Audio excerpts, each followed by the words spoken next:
ក្រសួងសុខាភិបាលមានកិត្តិយសសូមអញ្ជើញពុកម៉ែបងប្អូនទាំងអស់នាំកុមារដែលមានអាយុក្រោម5ឆ្នាំទាំងអស់មកទទួលថ្នាំបង្ការជំងឺគ្រុនស្វិតដៃជើងដុសបន្ថែមឲ្យបាន2ដងបន្ថែមទៀតដោយឥតគិតថ្លៃឲ្យបានគ្រប់គ្នា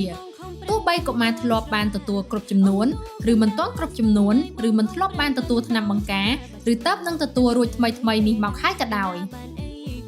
យុទ្ធនាការនេះចាប់ផ្ដើមលើកទី1ពីថ្ងៃទី30ខែមីនាដល់ថ្ងៃទី10ខែមេសាឆ្នាំ2026និងលើកទី2ចាប់ពីថ្ងៃទី4ដល់ថ្ងៃទី14ខែឧសភាឆ្នាំ2026តាមទីតាំងដែលមានចុងបដាសម្គាល់នៅក្នុងភូមិសាលារៀនឬមណ្ឌលសុខភាពនៅ8រាជធានីខេត្តរួមមានខេត្តព្រះវិហារស្ទឹងត្រែងរតនគិរីមណ្ឌលគិរីឧត្តរមានជ័យបន្ទាយមានជ័យកណ្ដាលនិងរាជធានីភ្នំពេញថ្មីនេះមានការផ្ទុះឡើងនៅជំងឺគ្រុនស្វិតដៃជើងនៅប្រទេសជិតខាងដែលអាចមានហានិភ័យដល់កុមារយើងជំងឺគ្រុនស្វិតដៃជើងជាជំងឺកាចសាហាវដែលអាចបណ្ដាលឲ្យពិការអវយវៈអស់មួយជីវិតឬស្លាប់បានជំងឺគ្រុនស្វិតដៃជើងគ្មានថ្នាំព្យាបាលទេប៉ុន្តែអាចការពារបានដោយថ្នាំបង្ការសូមនាំកុមារដែលមានអាយុក្រោម5ឆ្នាំទាំងអស់មកទទួលថ្នាំបង្ការជំងឺគ្រុនស្វិតដៃជើងដូសបន្ថែមឲ្យបាន2ដងបន្ថែមទៀតដោយឥតគិតថ្លៃឲ្យបានគ្រប់គ្នាទោះបីកុមារធ្លាប់បានទទួលគ្រប់ចំនួនឬមិនទាន់គ្រប់ចំនួនឬមិនធ្លាប់បានទទួលថ្នាំបង្ការឬទើប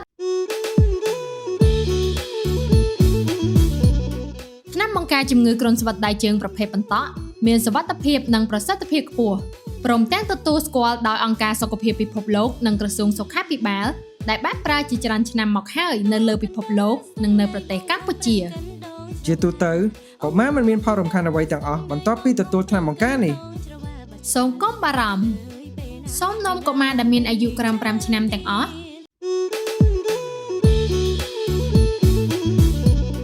ក្រសួងសុខាភិបាលមានកិត្តិយសសូមអញ្ជើញពុកម៉ែបងប្អូនទាំងអស់នាំកុមារដែលមានអាយុក្រោម5ឆ្នាំទាំងអស់មកទទួលថ្នាំបង្ការជំងឺគ្រុនស្វិតដៃជើងដុសបន្ថែមឲ្យបាន2ដងបន្ថែមទៀតដោយឥតគិតថ្លៃឲ្យបានគ្រប់គ្នាទោះបីកុមារធ្លាប់បានទទួលគ្រប់ចំនួនឬមិនទាន់គ្រប់ចំនួនឬមិនធ្លាប់បានទទួលថ្នាំបង្ការឬទើបនឹងទទួលរួចថ្មីនេះមកហើយក៏ដោយយុទ្ធនាការនេះចាប់ផ្ដើមលើកទី1ពីថ្ងៃទី30ខែមីនាដល់ថ្ងៃទី10ខែមេសាឆ្នាំ2026និងលើកទី2ចាប់ពីថ្ងៃទី4ដល់ថ្ងៃទី14ខែឧសភាឆ្នាំ2026តាមទីតាំងដែលមានចុងបដាសម្គាល់នៅក្នុងភូមិសាលារៀនឬមណ្ឌលសុខភាពនៅ8រាជធានីខេត្តរួមមានខេត្តព្រះវិហារស្ទឹងត្រែងរតនគិរីមណ្ឌលគិរីឧត្តរមានជ័យបន្ទាយមានជ័យកណ្ដាលនិងរាជធានីភ្នំពេញថ្មីនេះមានការផ្ទុះឡើងនៅជំងឺគ្រុនស្វិតដៃជើងនៅប្រទេសជិតខាងដែលអាចមានហានិភ័យដល់កុមារយើងជំងឺគ្រុនស្វិតដៃជើងជាជំងឺកាចសាហាវដែលអាចបណ្ដាលឲ្យពិការអវយវៈអស់មួយជីវិតឬស្លាប់បានជំងឺគ្រុនស្វិតដៃជើងគ្មានថ្នាំព្យាបាលទេប៉ុន្តែអាចការពារបានដោយថ្នាំបង្ការសូមនាំកុមារដែលមានអាយុក្រោម5ឆ្នាំទាំងអស់មកទទួលថ្នាំបង្ការជំងឺគ្រុនស្វិតដៃជើងដូសបន្ថែមឲ្យបាន2ដងបន្ថែមទៀតដោយឥតគិតថ្លៃឲ្យបានគ្រប់គ្នា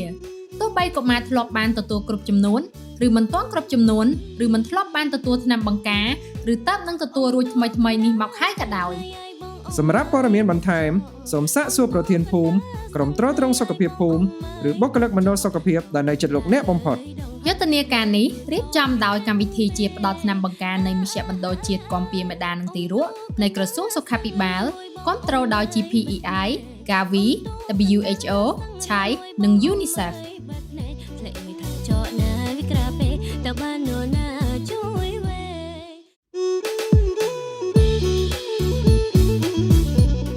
ក្រសួងសុខាភិបាលមានកិត្តិយសសូមអញ្ជើញពុកម៉ែបងប្អូនទាំងអស់នាំកុមារដែលមានអាយុក្រោម5ឆ្នាំទាំងអស់មកទទួលថ្នាំបង្ការជំងឺគ្រុនស្វិតដៃជើងដុសបន្ថែមឲ្យបាន2ដងបន្ថែមទៀតដោយឥតគិតថ្លៃឲ្យបានគ្រប់គ្នា